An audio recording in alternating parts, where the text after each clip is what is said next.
Hello everyone, स्वागत है एक बार फिर से आप सभी का फिक्स टारगेट 2.0 परिवार के एक और नई क्लास में। दोस्तों, मिथिला यूनिवर्सिटी से 2023 में जितने भी स्टूडेंट डिग्री पार्ट 2 का एग्जामिनेशंस दे रहे थे और जिस स्टूडेंट का मेरे भाई देखिए यहाँ पर आरबी हिंदी था, ठीक है, आरबी हिंदी जो कि ग्रुप डी से लेकर एफ तक की है, जिसकी एग्जामिनेशंस आज यानी कि 17/7/2023 को सेकंड सिटिंग में लिया गया है, उसका मैं आंसर की यहाँ पर डिस्कस करने वाला हूं। आप लोग मैच कर सकते हैं कि कितना क्वेश्चन आपने सही बनाया है, कितना क्वेश्चन गलत बनाया है, कॉमेंट करके हमको जरूर बताइएगा। देखिए सेट सीरीज क्या है, सी है। आपके पास क्या हो सकता है, तो ए हो सकता है, बी हो सकता है। आप क्वेश्चंस के अकॉर्डिंग, ठीक है, क्वेश्चंस के अकॉर्डिंग वीडियो को पॉज करके मिलाते चलिएगा। हर सेट में क्वेश्चंस एक ही होता है, लेकिन बस वही है कि थोड़ा सा इधर उधर करके क्वेश्चंस पूछा गया है। आगे देखेंगे क्वेश्चंस क्या कहता है। देखो क्वेश्चन सबसे पहला इसमें क्या है, तो सबसे पहला देखिए व्याकरण सेक्शन से क्वेश्चंस आया है और देखिए मुहावरा है, कहता है गुलर का फूल, मुहावरा का क्या अर्थ होता है। गुलर का फूल मतलब दुर्लभ होना होता है, ठीक है। आगे बढ़ेंगे, अगला क्वेश्चन देखिए, कहता है गाल बजाना मुहावरा का और क्या अर्थ होगा, तो डिंग हाँकना होगा, ठीक है। इसी तरह आगे बढ़ेंगे, अगला क्वेश्चन देखिएगा क्या कहता है। अगला नंबर क्वेश्चन कहता है घोंगा बसंत मुहावरा का क्या अर्थ होता है, तो घोंगा बसंत मुहावरा का अर्थ मूर्ख होता है, ठीक है। चलिए आगे बात करेंगे, अगला क्वेश्चन क्या कहता है। तो आपका अगला नंबर क्वेश्चन कहता है चिकना घोड़ा, चिकना घोड़ा का मतलब बेशर्म, ठीक है। आगे देखिए क्वेश्चन, तो अगला नंबर क्वेश्चन आपका कहता है चार चांद लगना, ठीक है। चार चांद लगना मुहावरा का अर्थ यही है कि अधिक शोभा बढ़ना। आगे देखेंगे क्वेश्चन क्या पूछा गया है, तो नेक्स्ट क्वेश्चन में आपसे कह रहा है कि कांटे बिछाना मुहावरा का क्या अर्थ होता है, मतलब अड़चने पैदा करना, मतलब क्या होता है, कांटे बिछाना।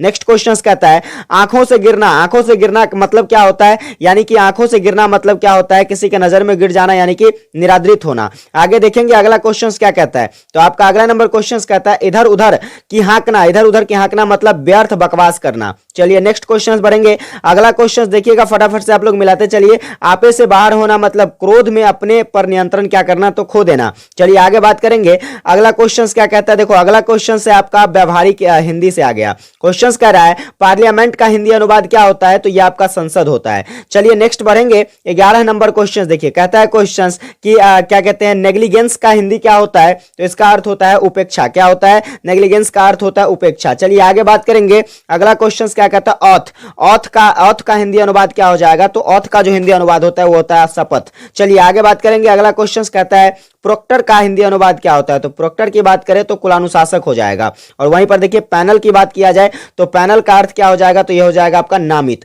चलिए सॉरी यहां पर देखिए पैनल का जो अर्थ हो जाएगा आपका, पैनल का अर्थ जो है ये आपका नामिका हो जाएगा, ठीक है। चलिए आगे बात करते हैं, अगला क्वेश्चन क्या कहता है। देखो अगला नंबर क्वेश्चन है वाइस चांसलर का हिंदी अनुवाद, तो वाइस चांसलर को हम लोग क्या कहते हैं, उप कुलपति कहते हैं। आगे बात करेंगे, अगला क्वेश्चन क्या कहता है, तो वाइस चांसलर हो गया। अब यहां पर देखिए अगला क्वेश्चन है आपका कि ऑप्शनल, ऑप्शनल का हिंदी अनुवाद क्या होता है, तो विकल्प, विकल्प नहीं होता है, वैकल्पिक होता है, ठीक है। ऑप्शन का अर्थ क्या होता है, ऑप्शन का अर्थ विकल्प होता है, या देखिए ऑप्शनल यानी कि वैकल्पिक होता है। चलिए आगे बात करेंगे, अगला क्वेश्चन है नोमिनेंस का क्या अर्थ होता है, तो नोमिनेंस की बात करी जाए तो यहां पर देखिए नोमिनेंस का अर्थ हो जाएगा आपका, यहां पर क्या है ऑप्शन नामित है, इसके बाद देखिए मनोनीत है, तो इसका जो करेक्ट आंसर हो जाएगा आपका यहां पर नोमिनेंस का अर्थ यहां पर करेक्ट आंसर हो जाएगा ऑप्शन नंबर डी, इनमें से कोई नहीं। चलिए आगे बात करेंगे, अगला क्वेश्चन क्या कहता है, तो आपका अगला नंबर क्वेश्चन कहता है, देखो क्वेश्चन है कि नेगोटिएट क्या कहते हैं, नेगोटिएट का क्या अर्थ होता है, तो नेगोटिएट के अर्थ की बात कर लिया जाए तो ये आपका बातचीत करना हो जाएगा, ठीक है। आगे देखना रेफरेंस का हिंदी अनुवाद क्या होता है, तो रेफरेंस का मतलब संदर्भ होता है, रेफरेंस का क्या मतलब होता है, संदर्भ होता है। चलिए आगे देखना क्वेश्चन क्या कहता है, तो अगला नंबर क्वेश्चन है आपका कि स्टिपुलेटेशन का क्या अर्थ होता है, तो स्टिपुलेटेशन का जो अर्थ होता है ये भाई साहब क्या हो जाएगा यहाँ पर, तो देखिए इसका करेक्ट आंसर आपका हो जाएगा अनुबंध, ठीक है। आगे देखना क्वेश्चन क्या कहता है, तो आपका अगला नंबर क्वेश्चन कहता है रिवर्जन का हिंदी अनुवाद क्या होता है, तो रिवर्जन का जो यहाँ पर हिंदी अनुवाद हो जाएगा ऑप्शन नंबर आपका क्या हो जाएगा, डी हो जाएगा, इनमें से कोई नहीं। आगे बढ़ेंगे, क्वेश्चंस देखिएगा क्या कहता है यूनिफॉर्मिलिटी का क्या अर्थ होता है, तो यूनिफॉर्मिलिटी का अर्थ होता है एक रूपता। चलिए आगे देखेंगे, अगला क्वेश्चंस क्या कहता है, अगला नंबर क्वेश्चन जो है आपका कहता है कि क्या कहते हैं डेब्टर का क्या अर्थ होता है, तो डेब्टर का मतलब क्या होता है, लेनदार भी होता है, देनदार भी होता है, यानी कि कहने का मतलब क्या हो जाएगा इसका, ऑप्शन नंबर सी बिल्कुल करेक्ट हो जाएगा। चलिए आगे देखते हैं, अगला नंबर क्वेश्चन कहता है कि इंडोर्समेंट का क्या अर्थ होता है, तो इंडोर्समेंट का जो अर्थ हो जाएगा यहाँ पर देखिए क्या हो जाएगा, इसका करेक्ट आंसर भाई साहब आपका जो है ये हो जाएगा क्या कहते हैं, प्रश्नांकन। आगे देखेंगे क्वेश्चन क्या कहता है, तो अगला नंबर क्वेश्चन आपका कहता है, देखिए अगला नंबर क्वेश्चन है कि क्या कहते हैं डिपोजिटर का क्या अर्थ होता है, तो डिपोजिटर का अर्थ जो होता है वो हो जाएगा आपका यहाँ पर क्या कहते हैं जमा करता हो जाएगा, ठीक है। चलिए बात करेंगे, अगला क्वेश्चन क्या कहता है, तो देखो अगला नंबर क्वेश्चन कहता है बैंक गारंटी का क्या अर्थ होता है, तो बैंक गारंटी का मतलब होता है बैंक प्रत्याभूति। नेक्स्ट कहते हैं क्वेश्चन कहता है कि सेंसेक्स का हिंदी अनुवाद क्या हो जाएगा। तो सेंसेक्स का जो यहाँ पर हिंदी अनुवाद हो जाएगा वो हो जाएगा आपका क्या, ऑप्शन नंबर डी, उपयुक्त में से सभी। ठीक, आगे बात करेंगे। देखिए टेलीग्राम, टेलीग्राम का अर्थ क्या होता है, तो टेलीग्राम का जो अर्थ होता है ये आपका होता है तार। क्या होता है टेलीग्राम का अर्थ, तार हो जाएगा यहाँ। आगे देखना ट्रस्ट, ट्रस्ट का मतलब क्या होता है, कोष। ट्रस्ट का मतलब क्या होता है, न्यासी होता है। ट्रस्ट का मतलब क्या होता है, न्यासी होता है। चलिए आगे बात करेंगे। आपका अगला क्वेश्चन कहता है कि भाषा संबंधी प्रावधान जो है संविधान के किस क्या कहते हैं अनुसूची में उपबंधित है, तो ये आपका क्या हो जाएगा, अष्टम अनुसूची। आगे देखेंगे क्वेश्चंस क्या कहता है।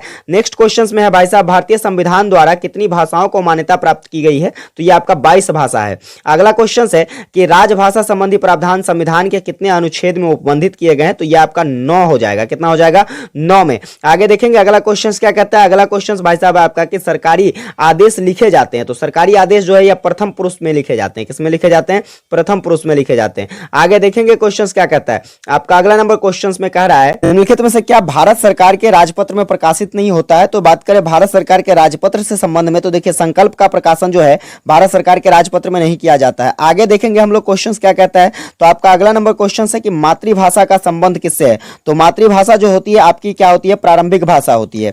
आगे बात करेंगे। देखिए अगला क्वेश्चन 36 नंबर क्वेश्चन में कहा गया कि संपर्क भाषा के संबंध में जो कथन है वह क्या है, तो संपर्क भाषा कहने का मतलब ये जन भाषा होनी चाहिए। ठीक है, इसके बाद क्या कहते हैं, दो भाषा भाषी के बीच में संपर्क स्थापित करने वाला भी होना चाहिए। ऑप्शन सी क्या हो जाएगा, इसका बिल्कुल करेक्ट हो जाएगा। आगे देखेंगे हम लोग कहता है अच्छे पत्र के गुण जो होते हैं वो क्या होते हैं, तो अच्छे पत्र के गुण यहां पर ऑप्शन नंबर डी क्या हो जाएगा, बिल्कुल करेक्ट हो जाएगा। आगे देखिए अगला नंबर क्वेश्चन कहता है कि पलवन के गुण है, तो पलवन के गुण के लिए यहां पर जो करेक्ट आंसर हो जाएगा ऑप्शन बी और सी बिल्कुल करेक्ट हो जाएगा। आगे देखेंगे हम लोग क्वेश्चंस क्या कहता है। देखिए अगला नंबर क्वेश्चंस में आपका क्वेश्चंस कहता है कार्यालय पत्र के अंतर्गत सम्मिलित होता है, तो यहां पर भी ऑप्शन क्या हो जाएगा, डी करेक्ट हो जाएगा। चलिए आगे देखेंगे हम लोग 40 नंबर क्वेश्चंस में कहता है विस्तार होता है। विस्तार जो होता है भाई साहब ये किसमें होता है, तो आपका टिप्पण में होता है, सॉरी क्या कहते हैं, पलवन में जो है आपका क्या होता है, विस्तार होता है। आगे देखिए क्वेश्चंस क्या कहता है। आपका अगला नंबर क्वेश्चंस कहता है कि शीर्षक की अनिवार्यता होती है, तो शीर्षक की अनिवार्यता जो होती है कहां पर होती है, तो ये आपका संक्षेपण में क्या होता है, शीर्षक की अनिवार्यता होती है।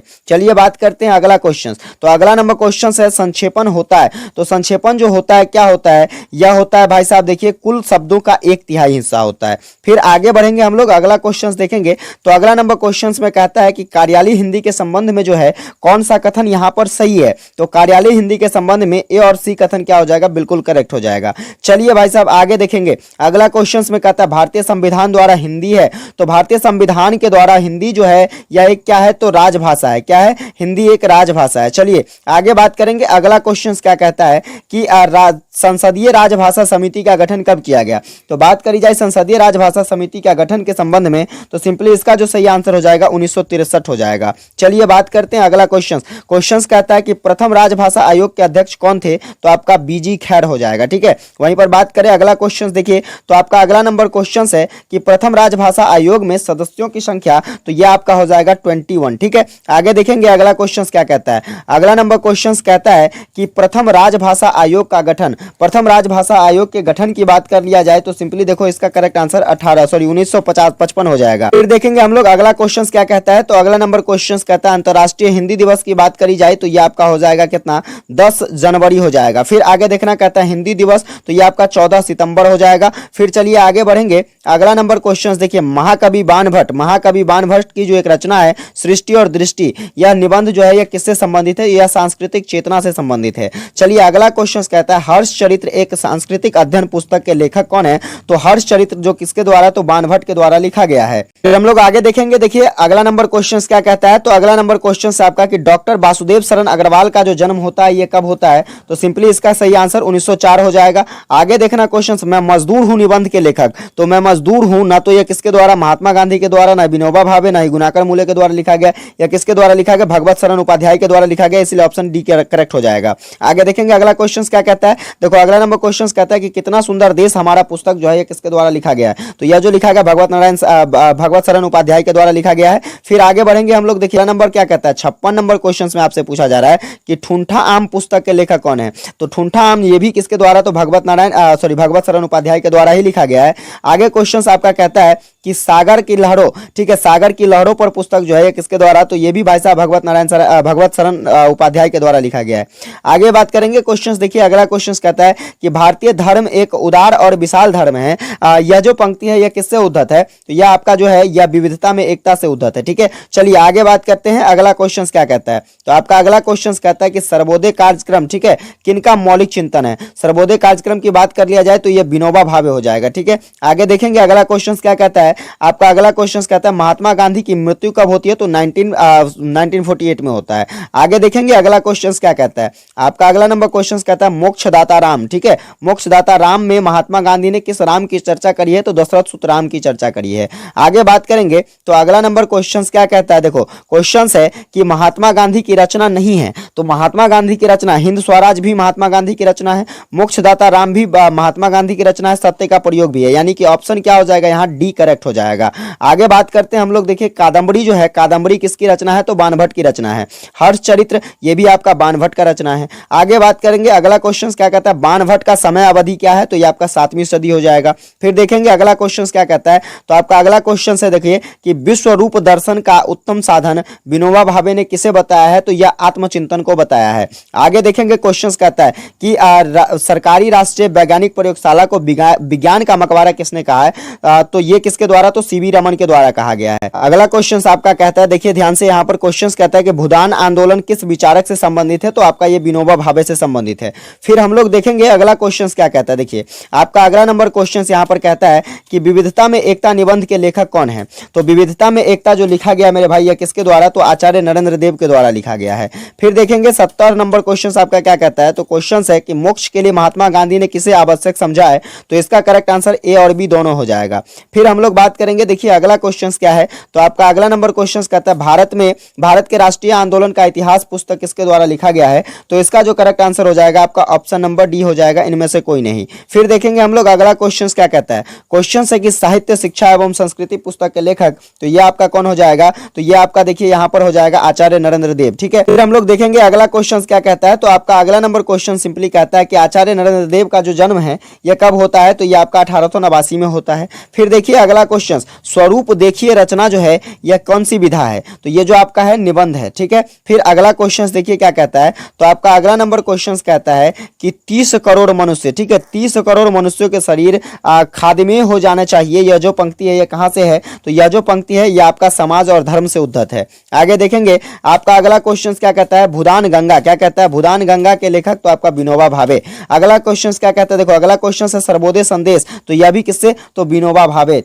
फिर बात करेंगे हम लोग अगला क्वेश्चन पर, तो देखिए 78 नंबर क्वेश्चन में आपसे पूछा गया है कि जीवन और शिक्षण की कृति है, तो जीवन और शिक्षण की कृति जो है यह विनोबा भावे की है। आगे गीता प्रवचन किन की कृति है, तो गीता प्रवचन की बात कर लिया जाए तो यह भी विनोबा भावे के द्वारा लिखा गया है। फिर वहीं पर बात करते हैं हम लोग, देखिए क्वेश्चन है हिंद स्वराज के लेखक कौन है, तो हिंद स्वराज जो लिखा गया है किसके द्वारा, तो सिंपली देखो यह महात्मा गांधी के द्वारा लिखा गया है। फिर देखेंगे अगला क्वेश्चन क्या कहता है, आपका अगला क्वेश्चन से देखो क्वेश्चन है मेरे भाई कि ये तो देहधारी राम ही, तो यानी कि राम की बात आई तो मोक्षदाता राम हो जाएगा। फिर अगला क्वेश्चन मोक्षदाता राम विषय पर भाषण कब दिया जाता है, तो यह रामनवमी के दिन दिया जाता है। आगे देखेंगे अगला क्वेश्चन क्या कहता है, आपका क्वेश्चन है कि जीवन में सत्य के प्रयोग शीर्षक पुस्तक के लेखक कौन है, यह जो लिखा गया गांधी जी के द्वारा लिखा गया। फिर देखेंगे हम लोग अगला क्वेश्चन क्या कहता है, महात्मा गांधी की माता, तो महात्मा गांधी की माता कौन, पुतलीबाई। ठीक है, आगे देखेंगे महात्मा गांधी का जन्म, तो महात्मा गांधी का जन्म कहां, गुजरात में।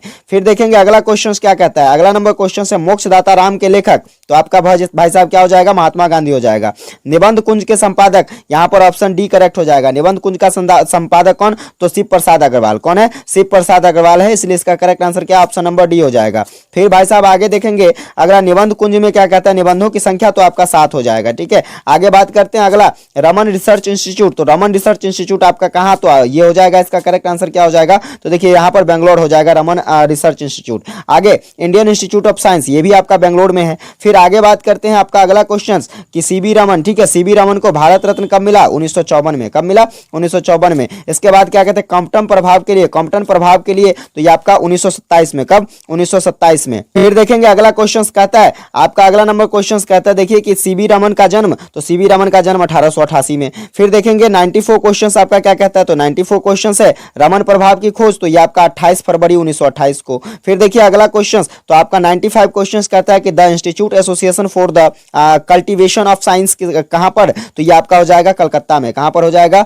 कलकत्ता में हो जाएगा। फिर बात करेंगे अगला क्वेश्चन क्या है आपका। अगला क्वेश्चन विज्ञान दिवस कब मनाया जाता है, तो विज्ञान दिवस मेरे भाई आपको 28 फरवरी को मनाया जाता है। फिर बात करते हैं अगला क्वेश्चन कहता है मुश्किल है आज रामन की तरह राह पर चलना। यह जो शीर्षक है, शीर्षक रचना किसके द्वारा किया गया है, तो यह गुनाकर मूले के द्वारा किया गया है। वही बात करते हैं अगला क्वेश्चन जो कि 98 नंबर क्वेश्चन में पूछा गया है कि मुश्किल है आज रामन की राह पर चलना, यह जो है यह किस प्रकार की रचना है, तो यह भाई साहब आपका निबंध हो जाएगा। गुनाकर मूले के जन्म की बात करें तो गुनाकर मूले का जन्म 1935 में। और एक आखिरी क्वेश्चन आपसे देखिए पूछा गया था, गुनाकर मूले का जो जन्म है यह कहां पर होता है, तो यह भाई साहब महाराष्ट्र में होता है। कहां पर होता है? महाराष्ट्र में होता है। तो कुल मिलाकर 100 क्वेश्चन जो था जिसका मैंने 100% क्वेश्चन जो है क्वेश्चन का आंसर सही बताया। अगर आपको किसी भी क्वेश्चंस पर डाउट लगती है तो आप हमें कमेंट करके जरूर बताइएगा। क्लासेस अगर हेल्पफुल लगी हो तो चैनल पर नए हैं सब्सक्राइब भी कर लेना। वीडियो को एक प्यारा सा लाइक करके अपने सभी दोस्तों को जरूर शेयर करना। मिलेंगे विशेष अगली क्लासेस में, तब तक के लिए जय हिंद, वंदे मातरम।